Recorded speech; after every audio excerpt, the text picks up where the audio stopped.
시청자 여러분 안녕하십니까? 헬로티비 뉴스입니다. 은평구가 1인 가구의 간병비를 지원하는 은빛 솔케어 사업을 시행합니다. 은빛 솔케어 사업은 은평구에 거주하는 중위소득 100% 1인 가구에 간병비를 지원하는 사업입니다. 병원 입원 중 간병인 중개 업체를 통해 간병 서비스를 이용한 경우 지원받을 수 있습니다. 지원 금액은 최대 70만 원으로 이는 하루 10만 원 한도 내에서 7일분에 해당합니다. 신청 방법은 구청 또는 동주민센터 1인 가구 담당자 3당 후 제출 서류를 준비해 신청하면 됩니다. 양천구가 골목길 교통안전을 위해 스마트 교통신호인 방향주의 알림이를 운영합니다. 방향주의 알림이는 차량과 보행자 등 이동 객체를 실시간 감지하고 위험 방향을 LED 램프로 알려주는 장치입니다. 설치 구간은 목 이동 5곳 등 모두 10개소로 학교와 어린이집 앞 등 교통사고 다발 지역입니다. 양천구는 다음 달부터 정식 운영을 통해 교통사고 감소율 등 효과 분석을 실시하고 주민 의견을 반영해 서비스 개선을 지속할 계획입니다. 지난해 말 양천구 목동 깨비시장에서 차량을 몰고 돌진한 70대 운전자가 불구속 상태로 검찰에 송치됐습니다. 양천경찰서는 14일 교통사고 처리 특례법상 업무상 과실치사상 혐의로 운전자 A씨를 검찰에 불구속 송치했다고 밝혔습니다. 경찰에 따르면 A씨는 사고 당시 기억이 나지 않는다고 했지만 CCTV 영상을 본 후 마을버스를 추월하기 위해 가속하다 사고를 냈다고 과실을 인정했습니다.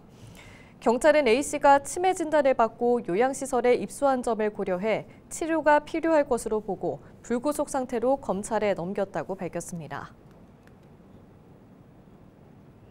내수 침체와 경기 불황 속에서 자영업자와 소상공인의 어려움이 가중되고 있는 가운데 은평구가 전통시장과 골목상권 활성화에 46억 원을 투입하기로 했습니다. 우선 전통시장 노후시설 개선과 안전망 강화에 40억 원을 지원할 계획입니다. 주요 내용은 대림골목시장 고객지원센터와 연신내 상점과 주차장 조성, 시장 상인 재산권 보호 등을 위한 화재공제 가입 지원 등입니다. 전통시장 매니저 배치, 배송센터 운영 등 지역상권 경쟁력 강화 사업에 6억 원이 투입됩니다. 구는 또 연신내 GTX-A 개통에 따른 물빛공원 리모델링을 추진하고 연신내역과 주변 전통시장을 연계한 문화행사를 개최할 계획입니다.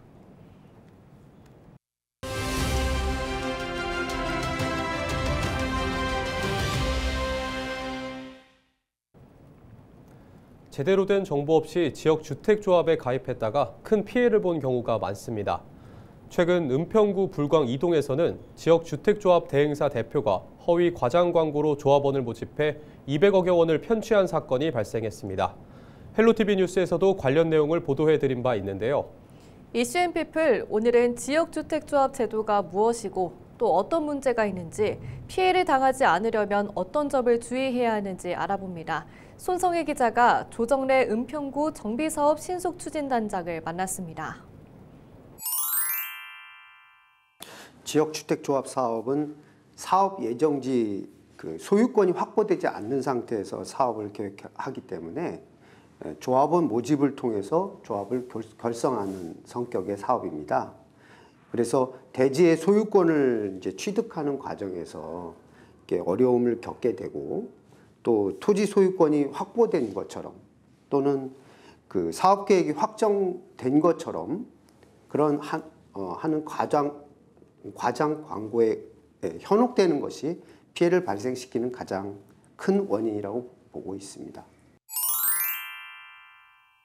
사업 기간을 5년 정도 기간 범위 내에서 입주할 수 있다라든가 그렇지 않고 분담금이 추가로 발생할 수 있음에도 불구하고 그런 부분들 충분히 설명하지 않고 확정된 금액인 것처럼 한다든가 그렇지 않으면 또 어떤 건설업체하고 확정되지 않은 상태에서 같이 공사를 하겠다고 홍보를 한다든지 이런 부분들이 이제 대표적인 과장 광고, 허위 광고의 유형이라고 할 수 있겠습니다. 은평구 관내에는 지역주택조합이 총 9개소가 있습니다. 이 9개소는 지난 2020년 7월 24일 강화된 법이 시행된 시점에서 그 전에 이미 조합 모집 신고를 한 지역들입니다. 이 지역들에서 대표적인 피해 사례들이 몇 개 있겠습니다만은 가장 말씀드리고 싶은 큰 피해주는 불광 이 지역주택조합에서 최근 발생한 업무 대행사의 편취 또는 횡령입니다. 횡령 규모는 56억 원 정도였고 편취 규모는 약 208억 원으로 법원 판결이 확정되어서 현재 이 관계자들은 모두 징역 20년, 징역 18년이라는 중형이 선고되었습니다. 첫 번째로는 가입 전에 사업 부지의 토지 소유권 확보 가능성 여부를 반드시 확인해 주시기 바랍니다. 이 지역주택조합은 이 방식은 사업계획 승인을 위해서는 총 토지 등 소유자의 95% 이상의 그 소유권을 확보해야 하는 사업입니다. 이렇게 토지 면적의 대부분을 확보하지 못할 경우는 사업이 지연되거나 무산될 수 있다는 점 분명히 좀 인식하고 확인을 해주시기 바랍니다. 두 번째로 주의할 사항은 모집 주체가 조합원을 모집하기 위해 사업 계획 등을 과장하거나 유명 건설사가 시공 예정임을 허위 사실로 가입을 유도하는 사례가 있습니다. 이 점도 주의해 주시기 바랍니다. 세 번째는 지역주택조합 가입 후 조합 탈퇴를 희망할 경우 총회 의결 등의 절차를 거쳐 결정하도록 되어 있습니다. 하지만 탈퇴가 이런 문제로 인해서 여의치 않고 탈퇴가 결정되더라도 환불을 받지 못할 수도 있습니다. 이 점 유의하여 가입 여부나 또는 탈퇴 여부를 꼭 점검해 주시기 바랍니다. 현재 새롭게 지역주택조합 방식의 사업을 모집 신고할 경우에는 많은 통제 장치가 있기 때문에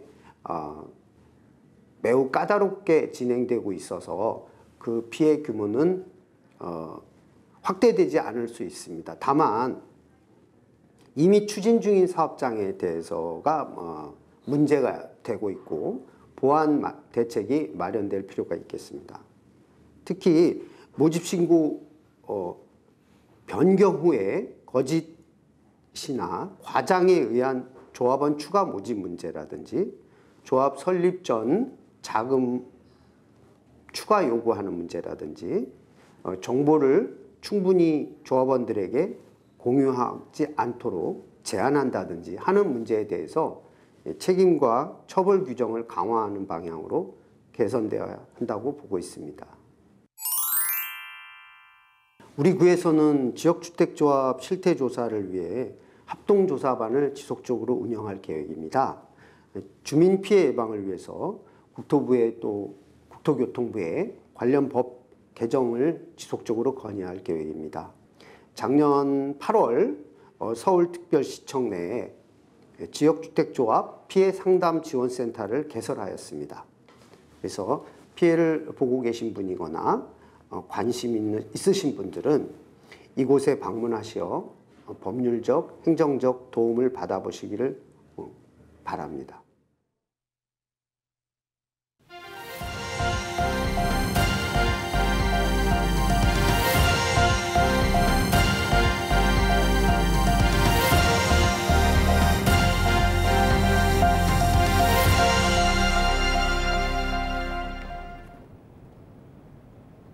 한파가 조금씩 물러가고 있습니다. 이번 주 들어 대부분 지역의 낮 기온이 영상권으로 올랐는데요. 얼음이 녹기 시작하면 각종 안전사고가 발생할 위험이 커지기 때문에 주의가 필요합니다. 특히 저수지나 하천 등의 빙판에는 절대 접근하지 말아야 합니다. 서희동 기자입니다. 지난달 23일 대구시 북구의 한 하천에서 초등학생 4명이 빙판 위에서 놀다가 얼음이 깨지며 물에 빠지는 사고가 발생했습니다. 이들은 소방대원들에게 구조됐지만 결국 한 명은 목숨을 잃고 말았습니다. 앞선 13일에도 대구의 한 저수지 빙판에서 중학생 6명이 놀던 중 얼음이 깨지면서 물에 빠진 친구를 구하려던 한 명이 숨지는 일이 있었습니다. 두 사고 모두 낮 기온이 영상으로 오른 날에 일어났습니다. 전국을 꽁꽁 얼렸던 한파가 지나가고 본격적으로 날이 풀리기 시작하는 요즘 같은 시기에는 빙판 위에 절대 올라가서는 안 됩니다.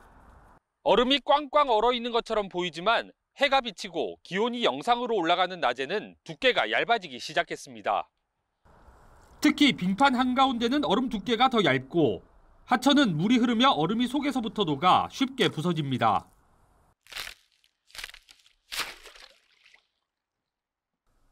해빙기에는 비탈면이나 공사장 등도 주의해야 합니다. 수분이 얼어붙으면 부피가 커지는데 땅속에서 얼음이 녹으면 그만큼 비는 공간이 생기며 지반이 약해지기 때문입니다. 이 때문에 오래된 건축물이나 옹벽, 축대 등의 무너짐 사고가 빈번히 일어납니다. 해빙기에는 얼어있던 땅속의 수분이 녹으면서 지반이 약해져 안전사고 발생이 증가하게 됩니다. 특히 빙판 위에는 절대 가지 마시고 시설물 관리도 철저히 해주시기 바랍니다. 평지보다 기온이 낮은 산지는 봄에도 땅이 얼었다 녹기를 반복하는 만큼 낙석 사고에 각별히 주의하고 산행 중에는 바위와 땅에서 미끄러지지 않도록 조심해야 합니다. 헬로티비 뉴스 서희동입니다. 서울시가 임신 출산으로 휴업한 소상공인을 위해 임대료와 공과금을 지원합니다. 서울시와 서울시 여성가족재단은 임신과 출산으로 휴업한 소상공인을 위해 임대료와 공과금을 지원하는 휴업 손실비용 보상보험 지원 사업을 시작한다고 밝혔습니다. 지원 대상은 서울시 소상공인 가운데 임신이나 출산 후 치료와 분만 목적으로 입원을 했거나 출산 후 산후조리원을 이용한 경우입니다. 지원 규모는 휴업기간 하루당 최대 5만 원으로 최대 10일간 50만 원의 고정비를 보상받게 됩니다.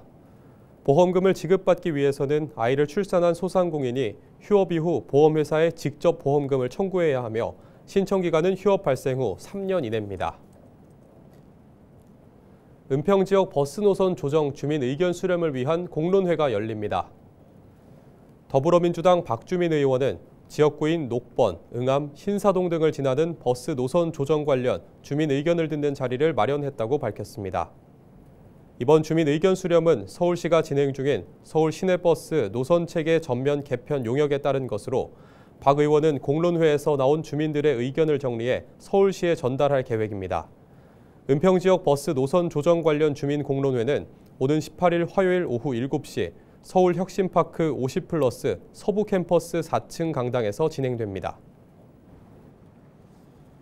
서울 아파트값과 전세 가격이 모두 상승한 것으로 나타났습니다. KB부동산의 주간 아파트 시장 동향을 보면 10일 기준 서울 아파트 매매 가격은 전주에 비해 0.03% 올랐습니다. 서울 아파트 매수 우위 지수 역시 44.2로 전주 42보다 상승했습니다. 자치구별로는 강남구가 0.16%로 가장 높고 서초구 0.15%, 양천구 0.12%로 2위와 3위를 기록했습니다. 같은 기간 서울 전세 가격은 0.01% 상승했으며 양천구가 0.16%로 가장 높고 강남구와 서대문구 순으로 조사됐습니다. 서울시 교육청이 도시와 농촌 간 교육 상생을 위해 추진하고 있는 농촌 유학 참여 학생이 2,000명을 넘어선 것으로 나타났습니다. 서울시 교육청에 따르면 올해 1학기 농촌 유학 신규 모집 결과 381명이 참여해 누적 학생은 2,232명으로 늘었습니다. 이 중 신규 참여 학생은 150명이고 유학을 연장하는 학생은 231명입니다. 지역별로는 신규 신청의 경우 87명인 강원이 가장 많고 연장 신청은 101명인 전남이 가장 많은 것으로 집계됐습니다.